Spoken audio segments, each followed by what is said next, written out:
Assalamualaikum warahmatullahi wabarakatuh. Senang dan bahagia sekali di kesempatan pagi hari ini. Saya Muhammad Al-Fadil kembali bisa hadir menemani Anda tentunya. Saudaraku, apa kabar Anda di pagi hari ini?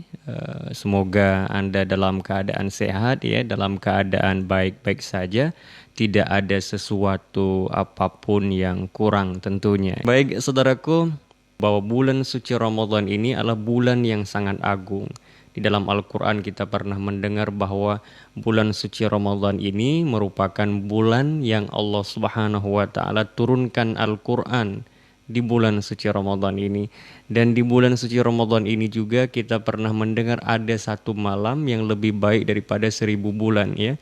Dan masih banyak lagi yang kita dengar dari hadis Nabi Shallallahu Alaihi Wasallam bahwa bulan suci Ramadan adalah bulan yang agung, bulan di mana pintu langit dibuka lebar, pintu surga dibuka, pintu neraka ditutup, dan para setan dibelenggu. Ya, ini menggambarkan bahwa bulan suci Ramadan ini berbeda dengan bulan-bulan yang lain.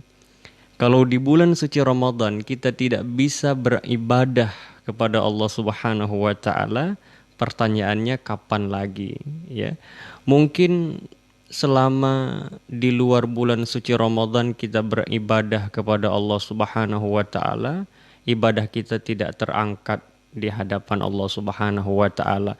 Lalu apakah kita ingin mengiyakan ini bulan suci Ramadan, di mana bulan yang Allah Subhanahu wa Ta'ala mengampuni banyak daripada hambanya, dan bulan suci Ramadan juga adalah bulan di mana banyak hamba-hamba Allah yang dibebaskan oleh Allah Subhanahu wa Ta'ala dari api neraka.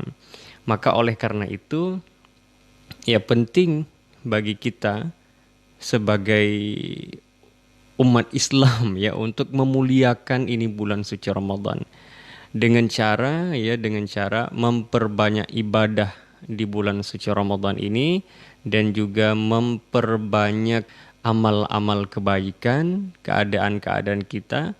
Semoga dengan itu kita terus menjadi hamba-hamba Allah yang diterima olehnya tentu.